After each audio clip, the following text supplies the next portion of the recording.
people of the world. My name is Justin and welcome to our YouTube channel, Love Withstanding. This video is all about maternity/paternity leave in Canada. If you are a follower of our channel, you know that my wife and I recently had our third baby and we are both currently on a leave at the same time. Let's start with maternity leave. In the eyes of Canadian government, it means something specific. Mothers can take up to 15 weeks of paid maternity leave. Whether you've adopted a child or gave birth to a child, whether you've been working or looking for work prior to starting your maternity leave, you are qualified for 15 weeks of paid leave. You can follow that by either 35 weeks of parental leave or 61 weeks of parental leave. The 15 weeks plus 35 weeks works out to about 1 year, or 50 weeks to be exact. And the 15 weeks plus 61 weeks works out to about 18 months or 76 weeks. The 1 year option is called the standard parental leave and the 18-month option is called extended parental leave. You get to choose which one you want, but once you made your decision, you're not allowed to change to the other option. How much can you get paid? The 15 weeks of maternity leave pays you 55% of your earnings with a cap of $650 per week. If you earn by hours, then you'll need to take an average of your earnings. The cap is there so that if you are a CEO and you bring $1 million salary, the government won't pay you 55% of $1 million. The standard parental leave also pays you 55% of your earnings or a cap of $650 per week.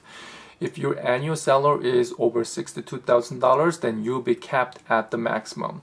50 weeks of receiving $650 per week works out to about $32,500 before tax. The money you receive is actually slightly less than this because income tax is deducted before you get this money direct deposit into your checking account. The extended parental leave pays you 33% of your earnings or a cap of $390 per week, which means if you earn more than $62,000 a year, then you'll get the maximum amount. 15 weeks of $650 per week, which is the maternity leave, plus 61 weeks of $390 per week, which is the extended parental leave, that comes to a total of $33,540 before tax. So the total amount of money you receive is roughly the same whether you take the standard or the extended leave. It's just a matter of whether it's spread out over 1 year or over 18 months period. Let's talk about sick leave. You can take the sick leave before the expected due date and get paid 55% of your earnings or a cap of $650 per week. About a month before your expected due date, you can ask your family doctor to write you a note that you'll need to go on a medical leave. We are lucky enough to have a family doctor who didn't ask any follow-up questions when my wife made that request. The doctor didn't say, "Woman up and work till your water breaks." A medical note will cost you. In our case, it was $35, but you can have it reimbursed through your health spending account provided by your employer, if you have one.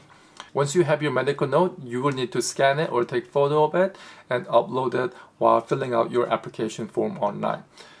So 4 weeks prior to your expected due date, you can submit your sick leave application. Technically, you can take sick leave of up to 26 weeks, but I think you'd rather be making your money at your full potential instead of earning 55% of your earnings if you're able to do so, but that's up to you. When applying for sick leave, one of the questions it will ask you is whether you want to convert your sick leave to maternity leave following the birth of a child. You choose yes to that question, then you only need to submit one application instead of submitting sick leave followed by maternity leave separately. Now let's talk about paternity leave for fathers.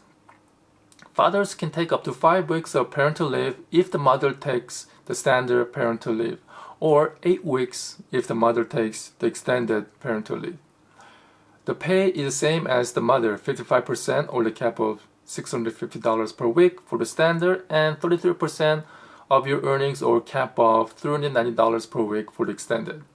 Fathers can take the leave while the mother is currently on a leave, or you can chain them in sequence. So mother takes both maternity and parental leave in sequence, and once that leave is done, she goes back to work and father takes the parental leave. Or mother takes 15 weeks of maternity leave followed by father taking his parental leave, and then when he goes back to work, mother goes on her parental leave.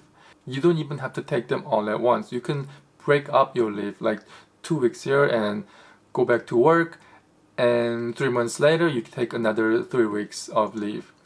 But that means you need to submit your application each time you want to take a leave. Working while on a leave.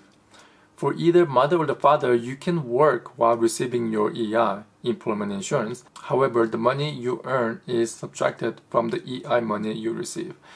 So if you earn $200 this week from your job, then your EI will be reduced by $200. So if you would have received $650 this week in EI, you would only get $450 in EI for that week because you earned $20 from your job.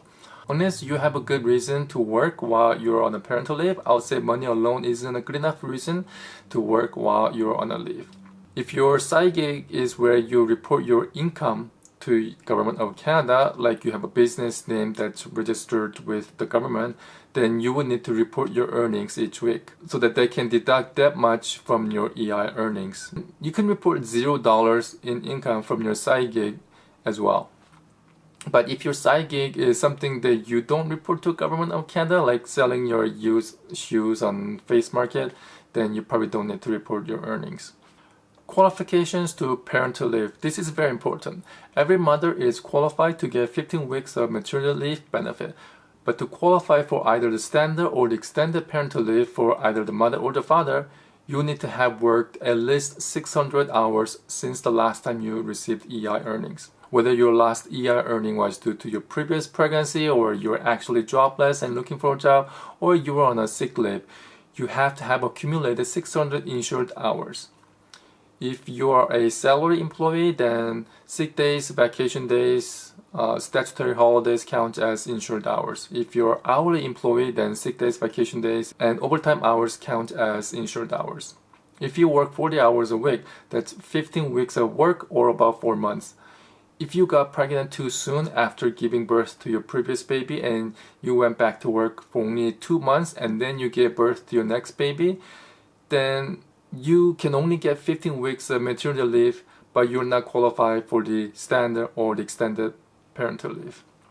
If you find yourself in that situation, then your options are either become a stay-home mom or stay-home dad and take care of your baby without receiving EI, or go back to work full-time and find someone to look after your baby. Day homes and daycares don't accept babies younger than 12 months, so if you don't have family members who can take care of your baby, then you might be in a pickle. And that's the end of this video. If you found this video helpful, please give a like and leave a comment.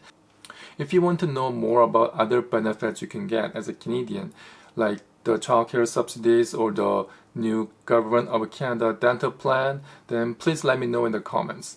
If there's a demand for videos like this, then I might create a new YouTube channel dedicated to helping Canadians navigate their ways through benefits, subsidies, grants, tax credits, and other ways to help you save money or make money.